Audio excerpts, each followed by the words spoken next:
Edward's Day Out. Once upon a time there was a little engine called Edward. He lived in a shed with 5 other engines. They were all bigger than Edward and boasted about it. "The driver won't choose you again," they said. "He wants big, strong engines like us." Edward had not been out for a long time. He began to feel sad. Just then the driver and fireman came along to start work. The driver looked at Edward. "Why are you sad?" he asked. "Would you like to come out today?" "Yes, please," said Edward. So the fireman lit the fire and made a nice lot of steam. Then the driver pulled the lever and Edward puffed away. "Peep, peep," he whistled. "Look at me now." The others were very cross at being left behind. Away went Edward to get some coaches.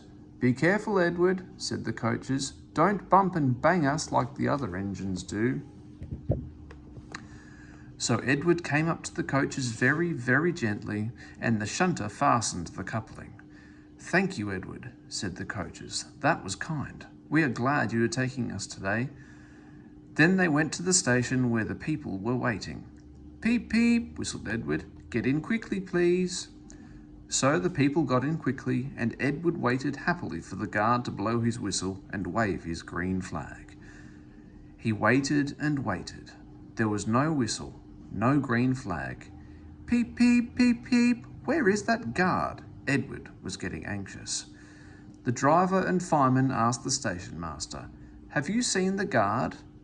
"No," he said. They asked the porter, "Have you seen the guard?" "Yes, last night," said the porter. Edward began to get cross. "Are we ever going to start?" he said. Just then a little boy shouted, "Here he comes!"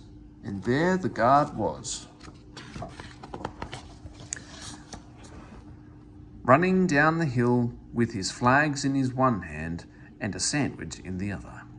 He ran onto the platform, blew his whistle and jumped into his van.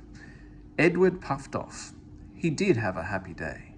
All the children ran to wave as he went past, and he met old friends at all the stations. He worked so hard that the driver promised to take him out again next day. "I'm going out again tomorrow," he told the engines that night in the shed. "What do you think of that?" But he didn't hear what they thought, for he was so tired and happy that he fell asleep at once.